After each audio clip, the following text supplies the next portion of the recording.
Bonjour à tous, bonjour à toutes. Aujourd'hui, petite vidéo sur la dérivée du logarithme naturel ou népérien de x. Alors, qu'est-ce que le logarithme népérien ou naturel de x? Alors, j'ai fait une vidéo sur les logarithmes, je vous invite à aller la regarder, d'accord? Et ici, je vais vous démontrer donc la dérivée du logarithme de x avec la formule fondamentale de la dérivée, d'accord? Alors, la formule fondamentale de la dérivée, c'est quoi? C'est que f' de x est égal à, et donc f de x plus dx, moins f de x, divisé par dx. Ok, super. Donc maintenant, on va calculer la dérivée du logarithme népérien. Alors, ln de x plus dx, c'est toujours le ln de x plus dx, auquel je soustrais le ln de x. Ok, et je divise le tout par dx. Alors, ce qu'on va faire, c'est qu'on va utiliser les formules du logarithme naturel. Alors, ce que je vais faire, c'est que je vais passer le 1 sur dx en évidence et que je vais transformer tout ceci. Donc, ln de x plus dx moins ln de x. On sait que le ln de a moins le ln de b, c'est égal au ln de a, de a sur b. Ok? Donc, ln de a moins ln de b, ln de a sur b. Donc, ln de x plus dx moins ln de x, c'est égal au ln de x plus dx divisé par x. Ok, super. Ensuite, le divisé par dx. Il y a une autre propriété aussi pour les logarithmes. Cette propriété, c'est quoi? Bon, attendez, je vais déjà réécrire ça.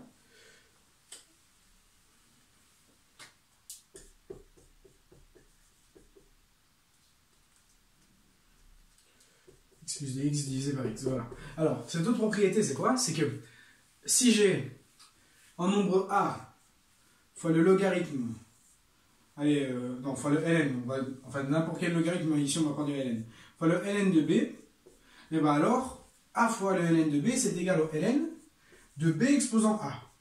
Du coup, ici, je vais mettre en évidence mon 1 sur dx, et après je vais le passer en exposant, d'accord? Ok, et donc je vais avoir est égal. Alors, ln de x plus dx moins ln de x, on vient de démontrer, c'est ceci. Et donc, je mets mon 1 sur dx en évidence, et donc j'ai 1 sur dx, multiplié par, et donc, le ln de x plus, non, pardon, le ln de x plus dx sur x. Ok, voilà, donc ça, c'est notre dérivée. Alors, comment bien la calculer? Comment on va faire? En fait, on va transformer ceci sous une forme de limite. Déjà, qu'est-ce qu'on peut dire de x plus dx sur x? X plus dx sur x, c'est égal à 1 plus dx sur x. D'accord? Ok, donc x plus dx sur x, c'est 1 plus dx sur x.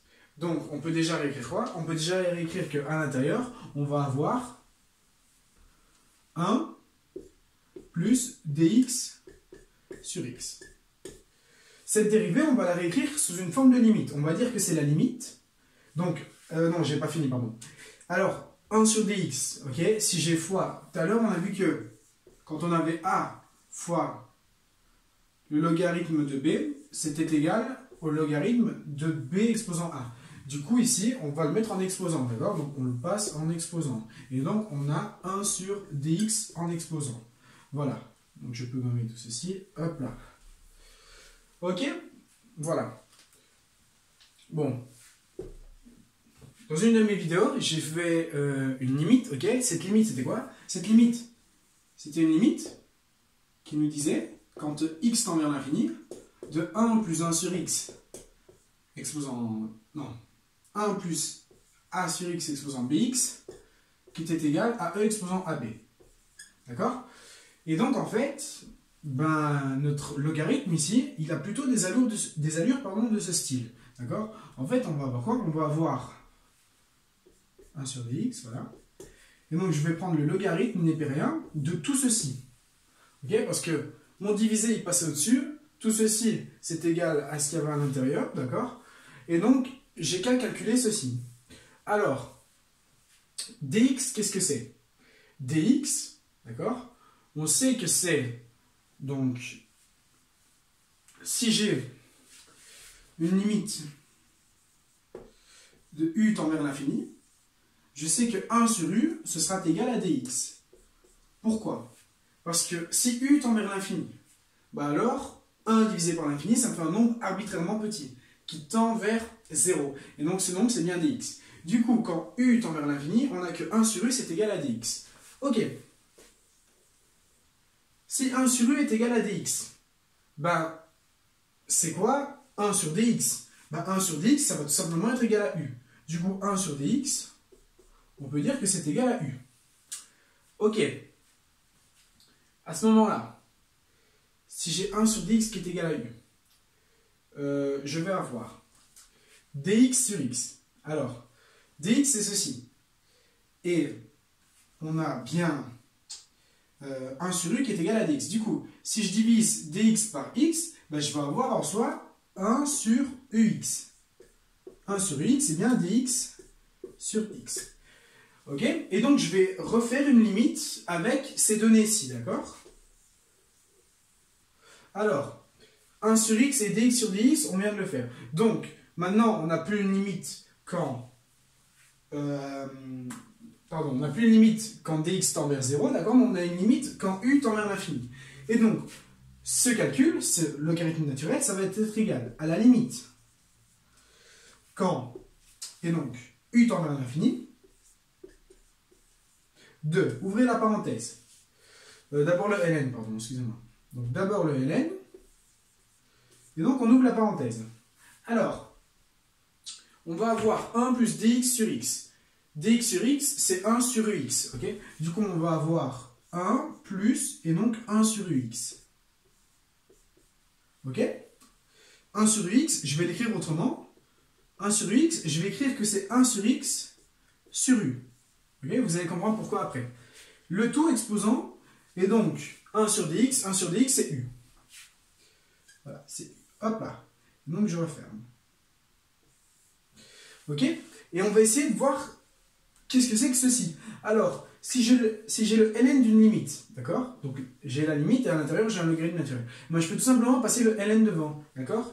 Et en fait, qu'est-ce que je vais avoir? Si j'ai la limite d'un logarithme naturel, moi, je vais tout simplement avoir le logarithme naturel, et donc, de la limite, quand u tend vers l'infini. U tend vers l'infini, voilà. Hop là, hop là. Ok, bon, qu'est-ce qu'on sait? On sait que la limite quand x tend vers l'infini, de 1 plus a sur x exposant bx, c'est égal à e exposant à b. Ok, et bien en fait, on a quoi ici? On a une limite où u tend vers l'infini. On a un u qui divise, on a un u en exposant. Du coup, en soi, on va pouvoir utiliser cette formule-ci. Alors, exposant u, u c'est quoi? U c'est u fois 1. Du coup, on a a qui est égal à a sur x, et b qui est égal à 1. Et donc, cette limite, ça va nous donner quoi? Ça va nous donner est égal au logarithme népérien. Et donc, je vais avoir e exposant, et donc 1 sur x fois 1, j'ai bien e exposant à b. Donc j'ai e exposant 1 sur x fois 1 sur x fois 1, ça me donne bien 1. Et donc ma dérivée est égale, j'ai le ln, j'ai e, ça simplifie. Et donc, la dérivée de mon logarithme népérien est égale à 1 sur x. Alors, récapitulons. Ici, on a ln de a moins ln de b qui est égal à ln de a sur b. Du coup, ln de x plus dx moins ln de x, c'est le ln de x plus dx sur x. Et ceci, ça nous donne déjà ce qu'on a à l'intérieur, d'accord? Donc, qu'est-ce qu'on peut écrire? On peut écrire que tout ceci, c'est ce qu'on a ici, d'accord? Après, j'ai mon divisé par dx, ok? Je le mets en évidence, et donc, quand j'ai a fois le log de b, en fait, j'ai le log de b exposant a. Et donc, mon 1 sur dx, je le passe en exposant, et il arrive ici. Quand il arrive ici, j'ai à ce moment-là une limite. Je vais poser la limite quand u tend vers l'infini de 1 sur u, c'est dx. Pourquoi? Parce que si u tend vers l'infini, 1 divisé par l'infini, ça nous fait bien un nombre arbitrairement petit qui tend vers 0. Et donc, c'est bien la définition de dx. Okay? Donc, c'est les calculs qu'on a fait au-dessus. À ce moment-là, si 1 sur u est égal à dx, 1 sur dx c'est u. Et donc, dx sur x, c'est 1 sur ux. À ce moment-là, je l'ai réécrit dans, d'accord? Alors, si j'ai la limite d'un logarithme, en fait, j'ai le logarithme de la limite, d'accord? Donc, mon logarithme, je le sors, et donc à l'intérieur, je vais avoir la limite quand u tend vers l'infini de 1 plus, et donc, j'ai 1 sur ux, d'accord? 1 sur ux, je vais l'écrire 1 sur x divisé par u, d'accord? Et le tout exposant quoi? Donc c'était 1 sur dx, on a prouvé que c'était u. Du coup, j'ai la limite de 1 plus 1 sur x divisé par u, exposant u quand u tend vers l'infini. Tout ceci, on la connaît. J'ai fait une vidéo dessus, d'accord? Cette limite, c'est égal à e exposant à b. Alors à ce moment-là, a, c'est bien 1 sur x, b, c'est bien 1, et donc on va avoir le logarithme naturel. Et donc toute cette limite, ce sera égal à 1 exposant 1 sur x, d'accord? C'est ce qu'on a ici. Et donc, le ln de e exposant 1 sur x, les ln tombent, et j'ai bien 1 sur x. Voilà. Et donc, on obtient que la dérivée de notre logarithme népérien, d'accord, de x, c'est égal à 1 sur x. Tadam! Voilà, voilà. Donc, j'espère que vous aurez bien compris tout ça, parce que ça va être super, super important pour la suite. Il faut vraiment bien comprendre ceci. Hein. Pourquoi la dérivée du logarithme népérien, c'est 1 sur x, d'accord? Et vous allez voir que par la suite, on va pouvoir maintenant, vu qu'on connaît ça, faire plein de dérivés, ok? Et je vais vous expliquer ça plus clairement par la suite, d'accord? Donc j'espère que c'est bien compris. Alors si tu n'es pas très à l'aise avec les limites, ben, c'est pas bien grave, parce que en soi, ici, même sans les limites, on aurait pu définir que 1 sur u est égal à x et de ça, et on serait revenu à ceci, mais il faut bien qu'on ait les mêmes limites, tu comprends? Si on a limite quand x est égal à 0, bah, c'est pas la même que la limite quand x tend vers l'infini, d'accord? Donc c'est pour ça que je ferai des vidéos sur les limites. Pour l'instant, ne vous sentez pas trop perturbé, parce que c'est pas bien grave. Il faut juste connaître cette limite, qui est quand même importante, et la dérivée du logarithme, qui est égale à 1 sur x. Voilà, voilà. Bon, je vous remercie de votre attention, et je vous dis à très bientôt pour une nouvelle vidéo.